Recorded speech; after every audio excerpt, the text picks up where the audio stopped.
Warning: this video contains fast-moving images and bright flashing lights that could affect photosensitive viewers.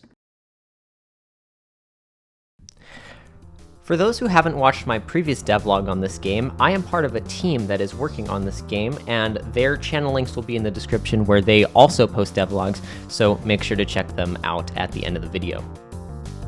For the first level, Zoe had already made a background and a platform layout, so I used that background and did a little bit of resizing and changed the platforms. For the second level, I really wanted a rain effect and to have the surface be reflective. So I created a particle system that uses 2D collision and trails to give a rain effect.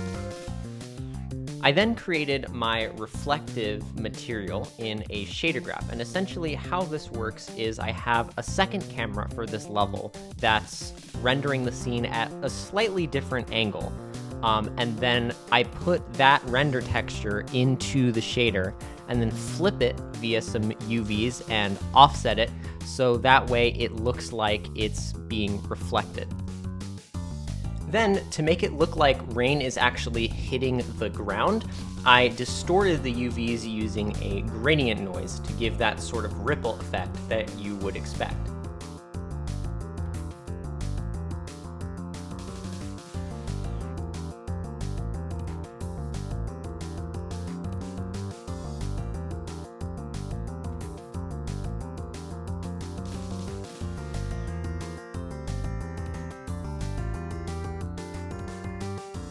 When I was creating a background for this level, I duplicated the plane that had the reflective shader graph, and I came across this really interesting visual glitch, which I obviously did not keep, but I thought it would be fun to show it.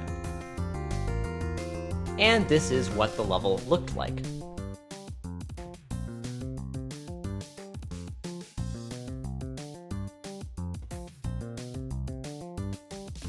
For the third level, I wanted to recreate this concept art that Nathan drew. I first set up the basic platforms, and I wanted to make a heat distortion effect, the kind that you see sometimes when there's like a bonfire or something where stuff in the air looks like it's being distorted. And so what I did for that was create a particle system, and this is kind of similar to the previous effect in that it's using a screen position UV with a gradient noise distortion, but instead of distorting a render texture from a separate camera, it's distorting the scene color from the main camera.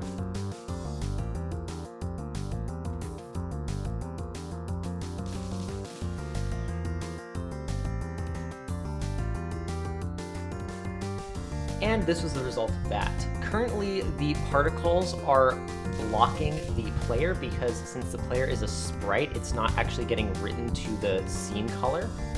So I think what I'll do is just turn down the opacity on this so you can see the player.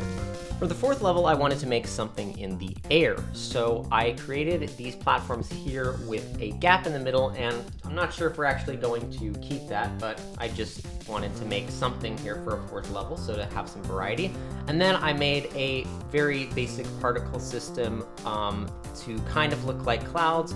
Probably will replace this texture at some point, but for now, this is what it looks like.